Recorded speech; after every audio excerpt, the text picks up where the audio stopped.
Masu sauraro Assalamu alaikum da fatan kun wayi gari lafiya.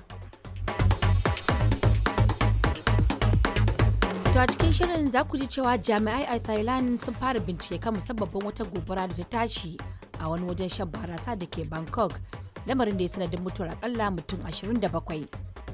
Wani bincike da aka ya bayyana cewa sama da mutum 2,700 sun mutu sakamakon tsananin zafin da aka fuskanta a Ingila da Wales a tsakanin watan Mayu da Yunin da suka gabata.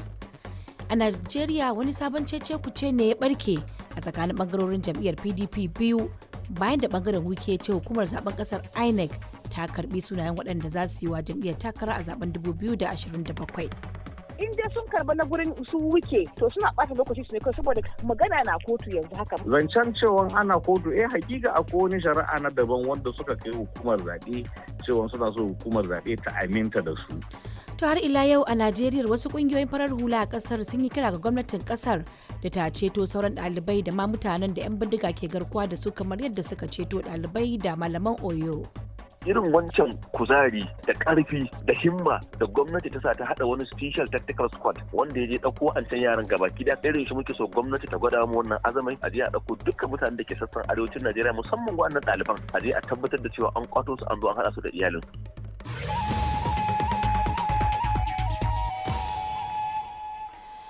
To za ku ji cewa kuma ministocin tsaro na kungiyar kasashen Sahel na IES sun yanke shawarar samar wani na haɗin gwiwa ta IES ɗin madogara ta shari'a don ƙarfafa mata gwiwa a yakin da take da ta'addanci.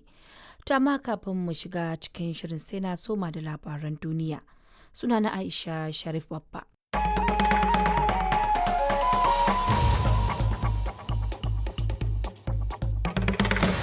Masu sauraro Assalamu alaikum, Aisha Sharif Bafa ke muku barka da hantsi. A cikin shirin za ku ji cewa gomman mutane sun bata bayan da gobara ta tashi a wani wajen shan barasa a Bangkok, lamarin da ya sanadin mutuwar mutum akalla 27. Mutum uku sun rasa ransu a yayin wasu hare-haren jirage marasa matuka da Ukraine ta kai a Moscow. A Najeriya masana sun ce gargadin da hukumar kula da yanayi ta NAMED ta yi akan batun samun ambaliyar ruwa a jihohi 26 babban abun a duba ne. Wannan wata babbar dama ce ga al'umma da kuma gwamnatoci da su zama cikin shirin ko ta kwana ta yadda za a kauce ma asarar rayuka da kuma dukiyoyin jama'a. A irin wannan yanayi ya kamata gwamnati ta ci gaba da wayar ma mutane kai akan mutane su guji zuba shara a magudanun ruwa.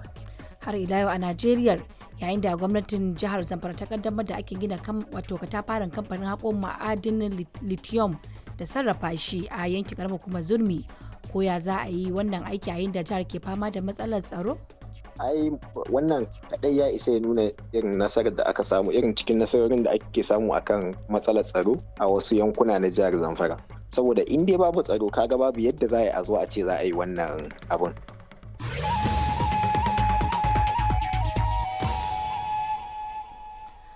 Akwai wasu rahotanni bayan waɗannan duka a cikin shirin, amma kafin mu shiga ciki sai na soma da labaran duniya.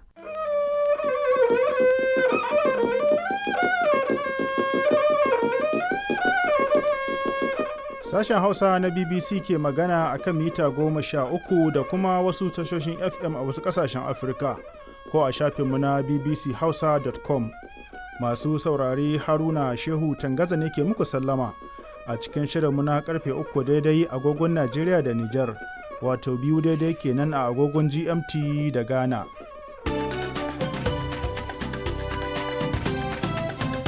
To a cikin shirin namu na wannan lokaci za ku ji cewar masu sa ido kan lamuran kiwon lafiya a Burtaniya sun amince da wani gwaji na wata sabuwar allurar rigakafi a jikin ɗan adam don maganin cutar Ebola a jamhuriyar demokuraɗiyyar Congo.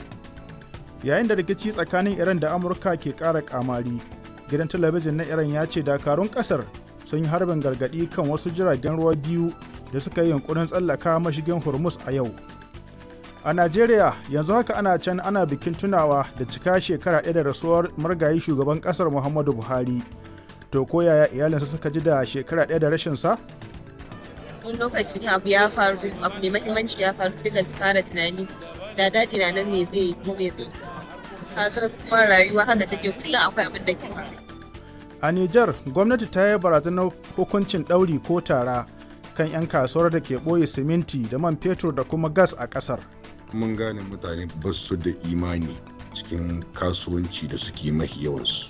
To shi ne ofishin ministan kasuwanci ya hudo wannan sanarwa don ya jaddada musu akwai doka.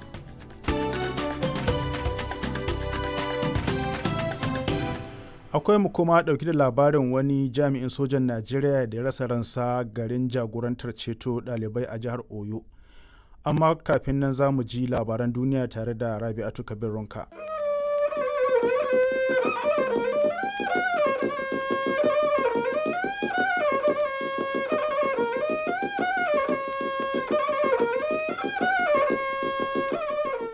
Sashen Hausa na BBC ke magana a kan mita 19 da mita 25 da kuma a tashoshin FM a wasu ƙasashen Afirka, ko a shafinmu na bbchausa.com. Masu saurare, Haruna Shehu Tangaza ne ke fatan kun wuni lafiya a cikin shirinmu na karfe 8:30 agogon Najeriya da Nijar, wato 7:30 kenan agogon GMT da Ghana.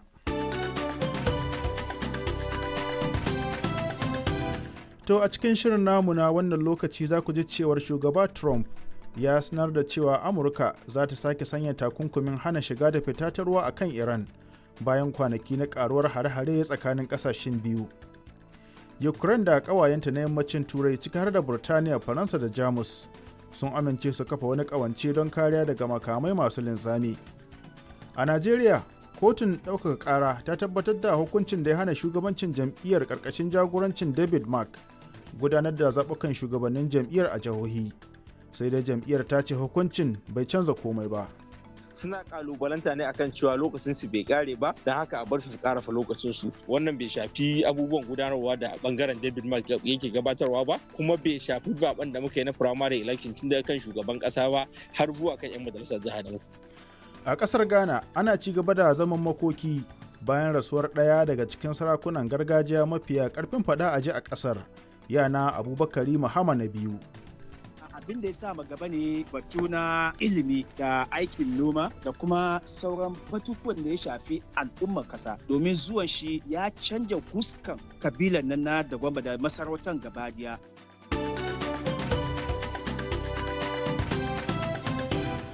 Akwai mu kuma da labaran wasanni, amma duk sai bayan shan cikakkun labaran duniya tare da Rabi'atu Kabir Ronka. DW shirye-shiryen sashin Hausa.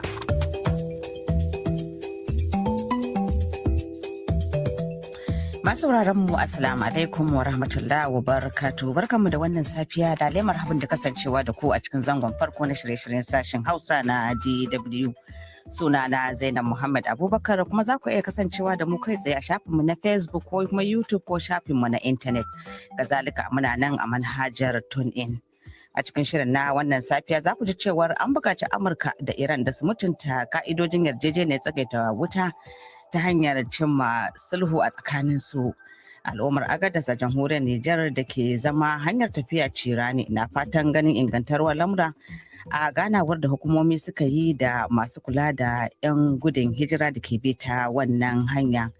Shekaru 4 bayan raba ɗalibai maza da mata a makarantun sakandare a jihar Bauchin Najeriya, ma'aikatar ilimi ta jihar ta fara duba yiwuwar sake haɗe ɗaliban. Waɗannan da ma wasu za su zo muku a cikin shirin na wannan safiya, amma bari mu je halin da gari ya waye.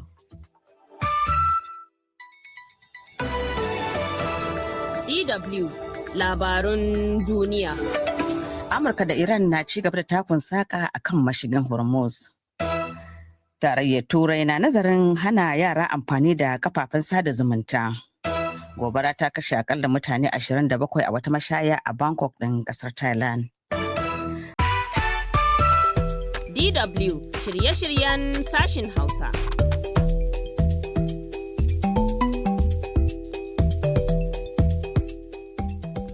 Jama'a masu sauraro Assalamu alaikum wa rahmatullahi wa barakatuhu, barkanmu da kasancewa tare a shirinmu na rana zango na biyu na yada shirye-shiryen sashen Hausa na DW da ke birnin Bonn a tarayyar Jamus. Sunana Binta Ali Zurmi, kuma nake farin cikin jagoranta shirin a wannan zangon. Inda a jerin rahotannin da muka yi muku tanadi za a ji yayin da tsohon shugaban Najeriya Muhammadu Buhari ke cika shekara guda da rasuwa. Yankin arewacin kasar da ya fito na fama fama da tarin kalubale na samar da masa da magaji a fagen siyasa. A ƙarshen mako ne a tsakanin jihohin Benue da Plateau aka sami asarar rayukan mutane da dama sakamakon wasu hare-haren 'yan bindiga da ya auku. A jamhuriyar Nijar a wani mataki na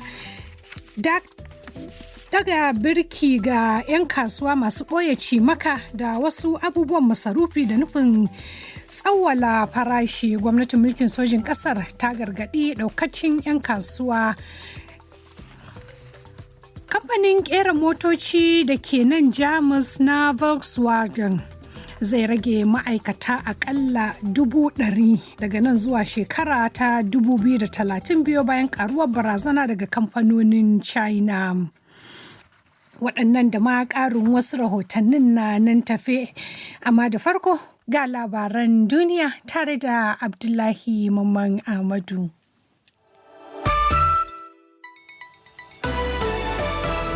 DW Labarun Duniya. Artabu da Iran da Amurka na ƙara ɗaukar ɗumi a daidai lokacin da ake mai da hankali kan gaɓar ruwan Hormuz. Rasha ta soki lamirin taron kolin da ƙasashe masu goyon bayan Ukraine za su gudanar a Faransa. Nahiyar Turai ta ce a shirye take da ta sadaukar da kanta don kare 'yanci da walwala ko ana muzuru ana shaho. DW shirye-shiryen sashin Hausa.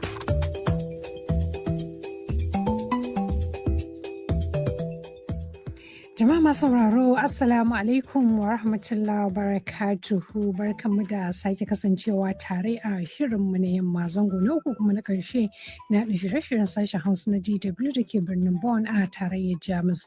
Sunana Binta Aliyu Zurmi kuma nake farin cikin jagorantar shirin. To bayan Abdullahi Mamman Ahmad ya sanar da mu halin da duniya ta wuni a jerin watannin da muka yi muku tanadi, za a ji kwan gaba kwan baya akan mashigin ruwan Hormuz na lalata yunkurin diplomasiya da ma janyo tashin farashin mai a duniya. Hamshakin attajirin nan da ya fi kowa arziki a duniya a Afirka, Alhaji Aliko Dangote ya sanar da shirinsa na gina katafariyar man fetur a tsibirin Lamu da ke ƙasar Kenya. Batun sake tsayawa takarar shugabancin Najeriya karkashin tikitin Muslim ya haifar da mabambantan ra'ayoyi. A jamhuriyar Nijar a yau ne aka buɗe zaman taron kwamitin haɗin gwiwa na 'yan majalisar dokokin ƙungiyar ƙasashen yammacin Afirka masu amfani da kuɗin sefa. Waɗannan da makarin wasu rahotannin na nan tafa a cikin shirin, amma da farko ga labaran duniya.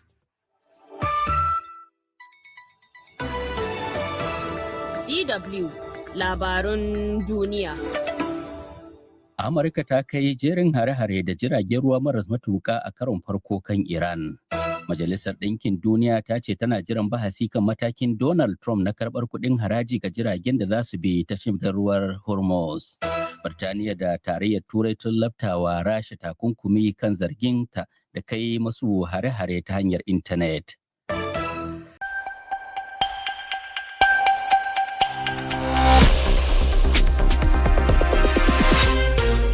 Bakwai daidai agogon Najeriya, Nijar, kamar da Chadi, shida kenan agogon TU da Ghana. Sashen Hausa na Radio France International ake saurari kan mitoci 19 da 22. Azima Bashir Aminu. Masu sauraro barkanmu da wannan safiya ga kanin labaran. Sojojin Najeriya sun yi nasarar ceto ɗaliban jihar Oyo ko da yake an rasa rayukan dakaru da dama. Mali da Algeria sun kawo ƙarshen tankiyarsu ta fiye da shekara guda bayan daidaita alaƙa. Amurka da Iran sun ci gaba da musayar wuta a tsakaninsu bayan sake dawowar yakinsu da ya mayar da hannun agogo baya. Yanzu kuma ga cikakkun labaran.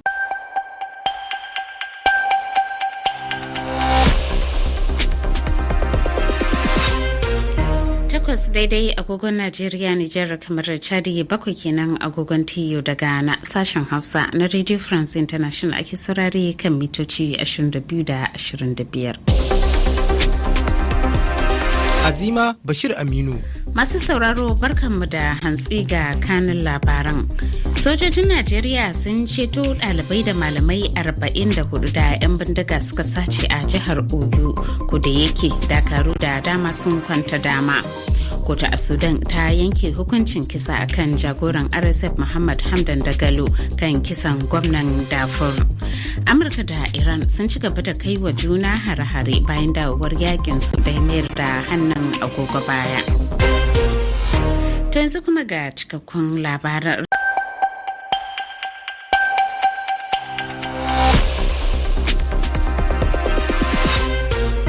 Karfe 5 agogon Najeriya, Nijar, Kamaru da Chadi 4 kenan agogon TU da Ghana.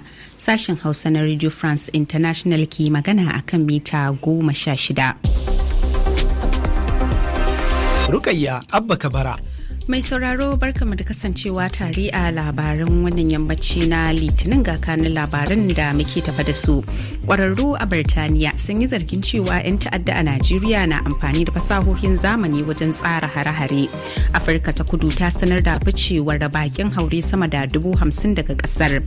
Donald Trump na Amurka ya sanar da kwace iko da mashigin Hormuz. Tuma da yanzu ga labarin. Sojojin Najeriya sun kashe mai ɗaukar bidiyon ISWAP da gano wasu Larabawa masu horar da 'yan ta'adda. Sannan za ku ji cewa Iran ta kai manyan hare-haren makami mai linzami da jirage marasa matuƙa a gabas ta tsakiya. Kanin wasu daga cikin takaitattun labarai kenan na ranar Litinin 13 ga watan Yulin 2026 daga nan TRT Afirka Hausa tare da ni Mustapha Musa Kaita. Jama'a masu sauraro barkamu da warhaka, kuna tare da sashen Hausa na gidan rediyon kasar Sin a halin yanzu. Sai a kasance tare da mu domin jin shirye-shiryenmu. Za mu fara ne da kamuku labaru, daga bisani sauran shirye-shiryen masu farin jini su biyo baya. Yanzu sai a gyara zama a sha labaran da farko ga kanunsu. Tafiye-tafiyen fasinjojin jirgin ƙasa a ƙasar sun haura biliyan 2 a rabin farko na bana. Asusun UNICEF da gwamnatin jihar Jigawa za su ƙara ƙarfin alaƙar su wajen kyautata rayuwar yara. Sannan an bayyana nahiyar Afirka a matsayin wadda ke da damar taka muhimmiyar rawa a tsarin tattalin arzikin duniya. Yanzu ga labaran dalla-dalla daga nan sashen Hausa na rediyon ƙasar Sin. Kuna tare ne da tashar CRI